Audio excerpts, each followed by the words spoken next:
All right, so some things that we want to kind of ask ourselves or we want to think about is when you graduate, or let's say you find a position while you're still in school, once you have your position in your field, what do you need to be aware of to be successful, right? And what kind of career planning should I be thinking about doing? And how can I strategize for long-term career success? So career management, we're going to be going over all of these things. So it's a lot, and I may go fast. You just stop me, or if you have a question, just let me know. We're going to be talking about workplace personalities, assessing your workplace, kind of workplace etiquette, working relationships, how to advocate for yourself, mentorship versus sponsorship, being a lifetime learner, expanding your network, and industry trends. So there's a lot to kind of be aware of. You know, most of us go through your professional work life just like going to work and, you know, doing your best and making sure that you had a good day. But do we ever think about being more strategic about being successful? So this is a way to kind of map that out. Okay. So whenever you get that new job, you want to spend the first initial time period really assessing your workplace, right? You're going to be listening, observing workplace dynamics, who's getting along with who, how are things being, how do people initiate change or new ideas? Sometimes new ideas are not always welcomed, so you kind of want to find out what's the best way to offer suggestions, right? For if you see any areas of improvement. And then make sure you're finding out who's connected with who and who's, you know, goes to lunch with who. And if there's any workplace kind of fragile relationships that you need to be aware of, right?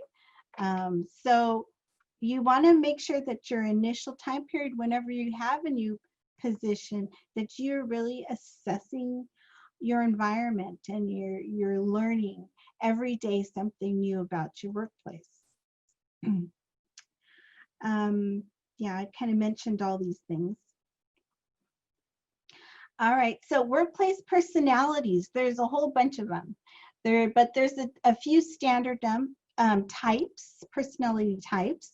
And so not every workplace has these, all of them, but please be aware of some main personality types. For example, the workplace troublemaker. This person is often behind the scenes, instigating drama or conflict between others, but there's like, you know, why aren't people getting along? Or why is it such a struggle just to kind of do something, a simple project? Or you don't know why there's always drama. Sometimes the source can be either a person or just the contentious area. Whatever it is, make sure that you kind of are aware of who this person is, and when you are engaging with a person who is like this, make sure that you stay positive and you just listen, right? So as opposed to sharing too much, that could get you in trouble. So with that being said, does anybody have any kind of workplace experience that they can relate to, that they would be open to sharing regarding like the workplace troublemaker? Any workplace drama that you kind of learned from? Oh, I heard somebody. Oh, I wanted to mention something. Hi, my name is Ariana, but I wanted to mention like a troublemaker in the workplace, since I'm currently a hostess at a restaurant. Mm-hmm. And since we're a big team and I'm the youngest there and everyone's older than me, there's definitely troublemakers around there, starting drama between the older older women working there. But I definitely like how at the bottom it's mentioned, keep in mind the person who always talks about others will soon get around to talking about you. And I've always like known to keep things to myself and keep it professional despite other people Yeah, causing. keep it positive, right?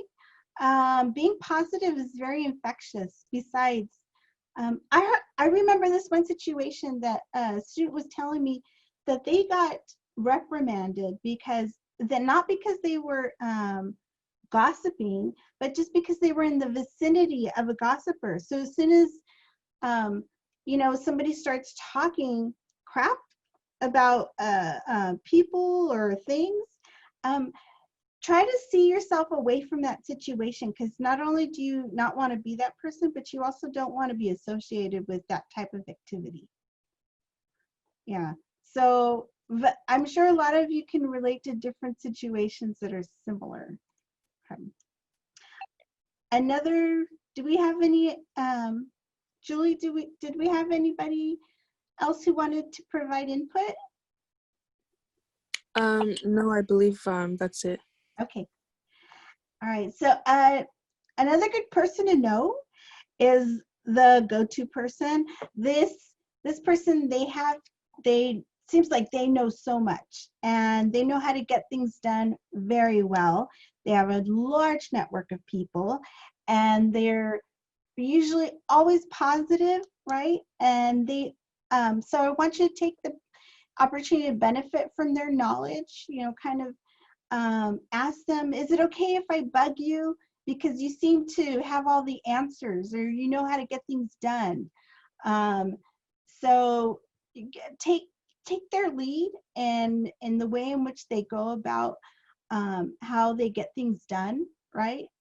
Because they're obviously effective and efficient and happy. They're having a good time at work. So those are all things we want in our own life, right? And not to go and just introduce another negative person, but these are just people you need to be aware of, right? There might be a person who was once a go-to, but something happened and they ended up being, what is it called? A negative Nancy? Is a really old-fashioned term, but this person always has something negative to say, and they're always shooting down ideas. They're always, seeing the glasses half full, half empty, excuse me. So you probably want to, when you're considering contributing to a group project regarding like how to resolve a problem or a new idea, you want to make sure that, okay, if you have this new idea or this new way of doing things, what is this criticizer or pessimist, what are they going to contribute? And do you have like, something to, you can identify this beforehand and offer some feedback for them, right? Or something that they should be thinking of. So there are lots of different workplace personalities, but basically you want to be strategic about listening to the way others engage with each other and the way people's non-verbals, like what are they communicating that they're not saying, and what can you pick up, right? And think of the people that you admire. Like people that you admire, they pretty much, they mean what they say and they say what they mean. They follow through and they're transparent, right? And so those are really good practices for all of us to follow. Okay, so a little bit of workplace etiquette. This stuff kind of goes without saying, but we've all been around people that have said like a really bad off-color joke in a horrible, worst time and place to do so. So you don't want to be that person. You don't want to be the person that seems to always be on their phone or always shopping online and one of the things I hear employers say is that they wish their employees asked more questions. You know, if they weren't sure about some instructions or about a new project, they want their employees to ask when in doubt, right? So always seek clarification whenever you are working with your supervisor or your director to make sure you understand what they're trying to communicate. How's everybody doing? Okay, so now we're in this kind of new realm of working virtually, and there's some just basics. Obviously, there can be more that can be done better working virtually, but some basics is when you're working online, do your best to kind of lessen background noises and interruptions. Find a nice, quiet, comfortable place. And also, like, I experienced this at home because I have a family and we're all using the same Wi-Fi. If you have a really important meeting or an interview, you know, make sure you're the only person, if possible, that is online, and have everybody get off, because you don't want that call being dropped or anything like that, right? As much as possible. I understand you have to work with the confines of your environment, but that's just something to keep in mind. And then when you are online and you're listening to a meeting or you're participating, should your audio or cam be turned off or on silent? And if it is, make sure you double check. There's been some really funny memes or videos being posted online of people thinking their audio or their cam is off and it's not. And it's been hilarious seeing some of those situations go around. And then also, what are you wearing during some important meetings? It's important to be comfortable, but if for any reason, let's say you have to stand up or move around the room and then you're not dressed appropriately, so make sure that you're just keeping all that funny stuff in mind. Okay, have a positive attitude, dress for the job you want. Be positive, again, mind your manners, listen, listen, listen. All right, find a mentor or a sponsor, a seasoned professional in your industry. So people always talk about mentorship and how it can really impact your professional life. So there's lots of formal mentorship programs that you can find and be a part of online. The Alumni Association has a formal mentorship program. So when you're thinking about, you know, talking to somebody about how they progressed in their career, and you're in a very similar field, that could be a person that you can go to for advice. Always have a few people like that in your life. Maintain those relationships. Make sure you're checking in on them to see how they are doing and make them aware of how you're doing. Send them texts every once in a while. It doesn't have to be like a formal scheduled meeting, just to keep that communication continued. And what's the difference between a mentor and a sponsor? A sponsor is like a mentor, but very specific. A sponsor will actually put you in line for a promotion, help get you that interview. They will actually make that introduction for you that you need to do in order to progress in your field. A mentor is somebody that can encourage you and offer advice, and if you need some feedback, they'll be there for you to help you. But a sponsor, which is important to have, just as important as having a mentor, a sponsor is somebody who's invested in your success. So these can be difficult to find at first, but it all comes with having relationships with people in your field, right? And not just being closed off, but just going to work, doing what you need to do. That's just one part of it, but also maintaining and creating and building on those those very strong, important relationships. And it's not about quantity, it's about quality. So find people that you can relate to and start building those relationships early on.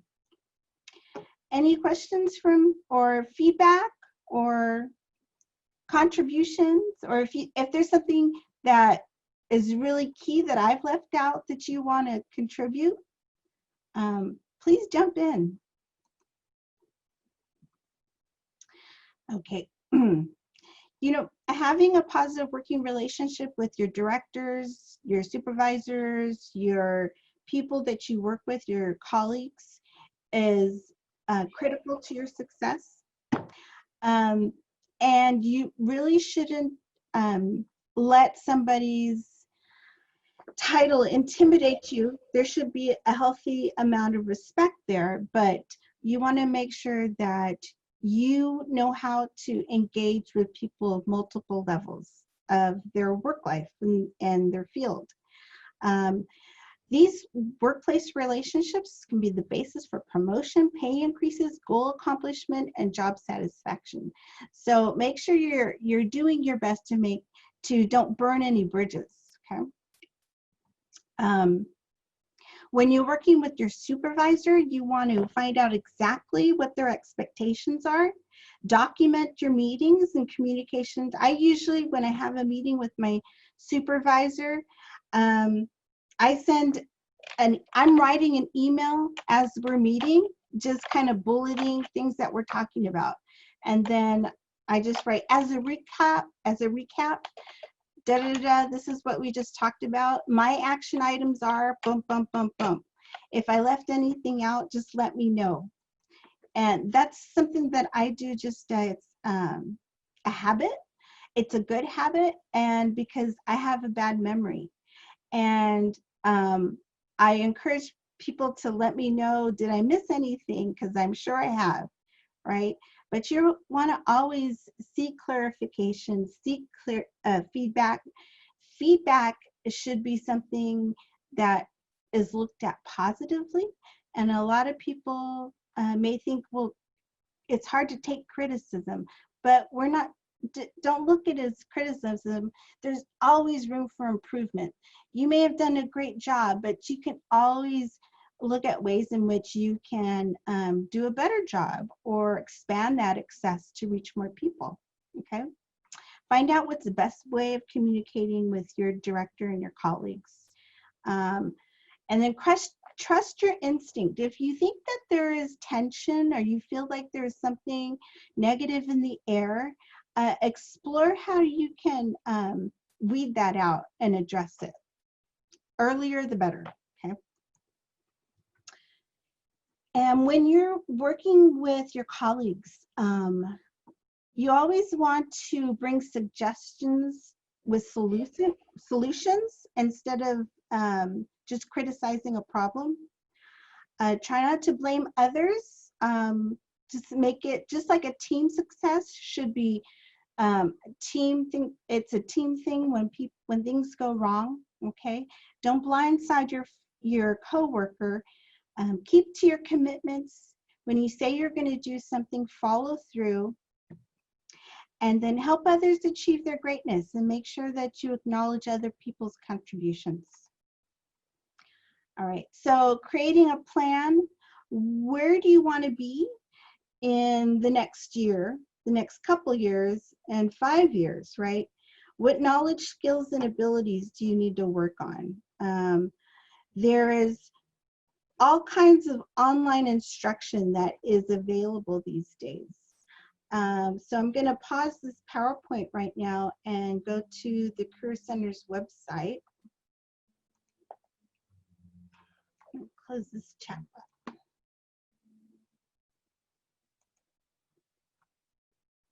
All right, so here is our website. And then right here it says career jobs and internships during COVID.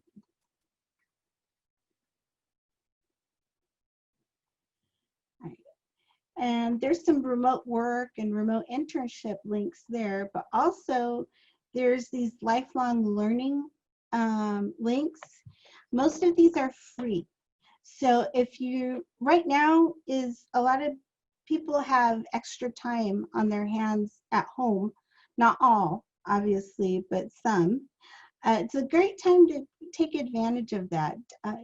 Think about where you want to be in 1, 2, and 5 years. And if learning a second language or learning how to program or learning how to use a graphics program or whatever that looks like for your field, take the advantage and take an online course and see if you like it. And if you do, add it to your resume. Bring that instruction to your life. And online learning is something that we all need to kind of embrace right now. So let's see what is out there in your field, okay? This list is very small. Online learning is a huge field, so we're going to be building on these, but this is just a short and small offering. Okay, back to PowerPoint. All right, and if there's a specific title or job that you want, what's the education necessary to get there, right? And then make a plan to make that happen. And something that I just want to share, the longer you put off getting a master's or a PhD or whatever that looks like, the harder it is to get because life happens. Marriage, kids, family, responsibilities, parents, all come in your life, and it will be harder for you to return back to school than, you know, the longer that you're away from school. Sometimes you need a letter of recommendation from a faculty, but if you haven't been in school for a while, that may be hard to get. So some things to keep in mind. And then assess these goals. They may change with your values. You know, at a certain time in my life, I wanted the house and all of these things. And right now I just feel like living out a van, going across America on the road sounds like a great way to live, as opposed to having a mortgage, right? So your goals in your life will change depending on where you are. So these should often be assessed, and reassessed. Okay. Be a lifetime learner. We just talked about that. 10 workshops. Stay up to date in your field and plan for that dream job now. Okay. Your networking circle. These are people in your field and associated with your field. Attend functions, not in person right now, obviously. You know, find out who and what do you need to know in order to kind of expand that network and learn from others around you. I always say I know everything, but I don't know everything. What I try and do is surround myself with people that are smarter than me. If I do that, whenever I need a resource for a student, I can always find an answer, because I have surrounded myself with people that I can go to and ask. Okay, let's see. Any questions for anybody? So some things that you can do to expand your network is volunteering for projects, volunteering for service organizations associated with your work life. Make yourself available to others, you know, staying in contact with people, making sure people don't kind of fall off the grid of your life. Keep in touch, and recognize the way that your industry is moving, right? And stay up to date with trends that are related to your industry, people in your industry. See if you can notice the way people are able to increase their influence and how do they fall out of favor in their industry. I'm working in higher ed for 12 years. We've seen lots of changes in different leadership, and it's been really interesting. And I can see how people in leadership, they go from one state to another, from one school to another. So that tells me that if I want to be in academic leadership in higher education, I need to be willing to, move geographically to other places. And I didn't know that 12 years ago, right? And that's things that you should be aware of that are a part of working in your field. Okay. Something that I really had a hard time doing in my own career, and still sometimes I get so busy just kind of with my student counseling appointments and, or working on the website or doing this, that I don't advocate for myself. And I could do a better job. But something that's really important is advocating for yourself when you want to get ahead, when you want to take on more responsibility. Are you communicating those things to your leadership? Are you saying, I want more responsibility. I see myself in a leadership role.